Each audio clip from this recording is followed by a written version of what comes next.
Voici les 3 choses à ne jamais faire pendant la prière. Fais attention, car beaucoup de gens tombent dans ces pièges, surtout le 2e et le 3e.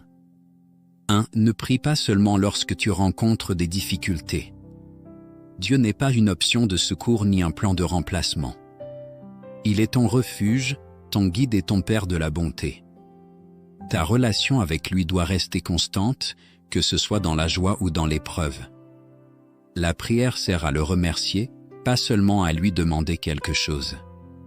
2. Ne néglige pas le silence après la prière. Nous parlons souvent à Dieu, puis nous nous éloignons.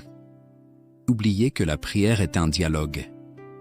Dieu parle dans le silence à travers la douceur et la paix au fond de notre cœur ou à travers la foi. Prends un moment pour rester en sa présence et lire sa parole. 3. Ne transforme jamais la prière en négociation. Seigneur, si tu fais ceci pour moi, alors je promets. La vraie foi ne négocie pas avec Dieu. Elle lui fait entièrement confiance. Seigneur, que ta volonté s'accomplisse, car toi seul sais ce qui est le mieux pour moi.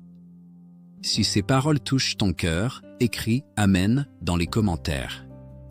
Et partage cette information avec ceux qui en ont besoin aujourd'hui.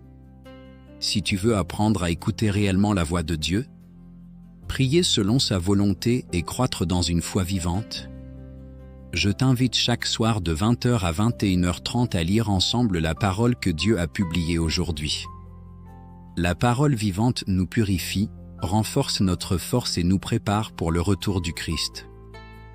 Dieu dit, Dieu cherche ceux qui désirent ardemment qu'il apparaisse.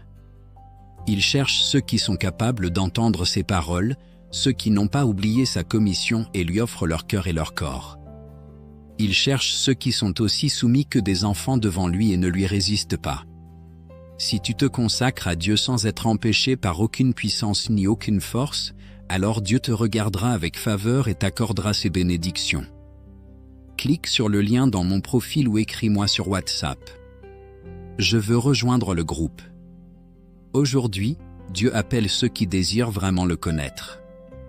Ne tarde pas, que Dieu te bénisse. Amen.